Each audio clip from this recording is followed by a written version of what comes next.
Hey guys, welcome back to my new video, new vlogs. And I hope हजुर पनि सन्चै हुन्छ होला म पनि एकदम झकास छु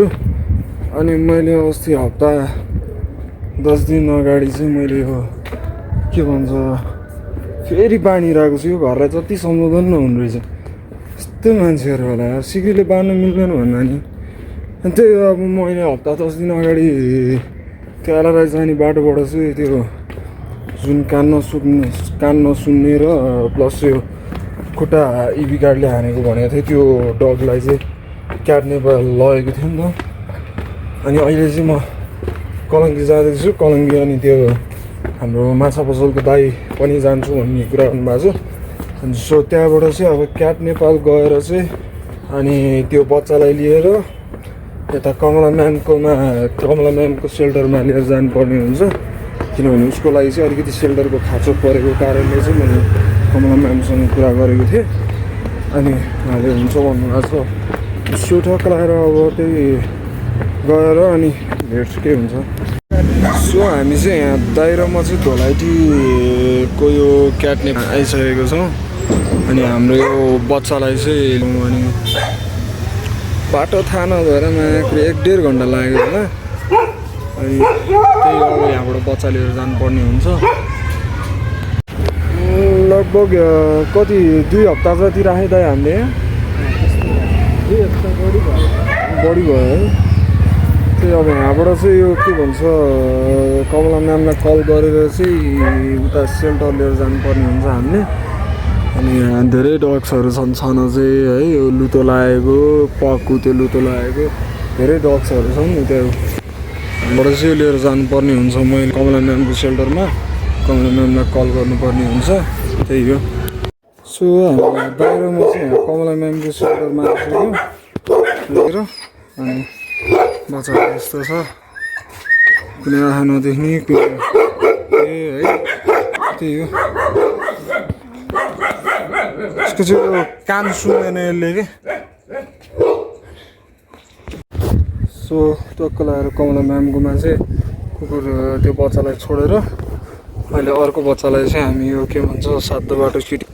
लिएर जाँदैछौँ यो खुट्टा चाहिँ नचल्ने रहेछ यसको हजुर त्यही आउनु नि त म यसलाई लिएर जान्छु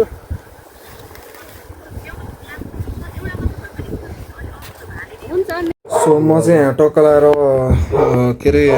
अर्को एउटा दाइले ल्याउनु भएको डग चाहिँ यो हो अनि हाम्रो प्राणी आमा ले कमला म्यामले राख्नुभएको त्यही हो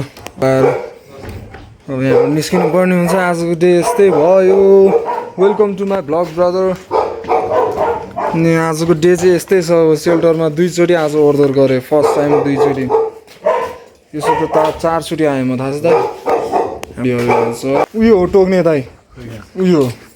सबसे छुच्चो क्या यो घाउ पनि छ अरूले टोक्दैछ 3-4 ठाउँमा घाउ छ के भयो कति छ जानु hi guys welcome back to my next video next day अनि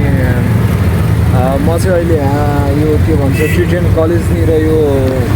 हकालबा चौतारिन छु र हाम्रो यो एनिमल लभर सुरक्षा श्रेष्ठ म्यामले चाहिँ दिदीले चाहिँ मलाई यो उहाँको तर्फबाट चाहिँ 2टा डायरी र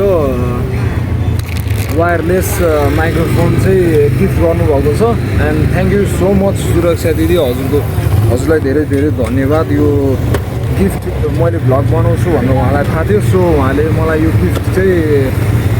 आज पठाइदिनु भएको छ धेरै धेरै धन्यवाद दिदी म अनबक्सिङ गरेर यहीँ हेर्नेछु अहिले चाहिँ फाइनली अनबक्सिङ गरिसकेँ एजुपी होइन 2टा डायरी रहेछ अनि यहाँ माइक्रोफोन रहेछ once again thank you so much सुरक्षा दिदी हजुरको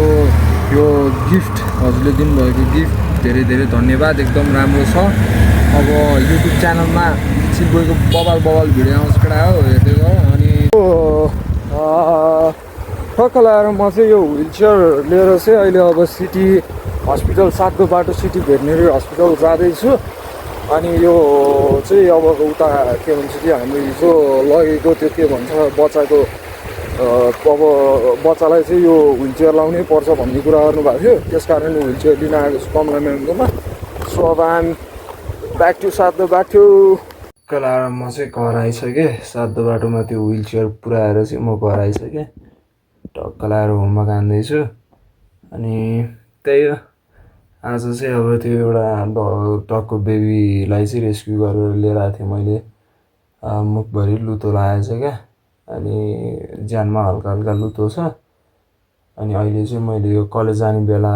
ठ्याक्कै बसबाट ओर्लिनु, ठ्याक्कै त्यो बच्चा देख्नु, पछ्याउँदै क्लाससम्म आयो क्या।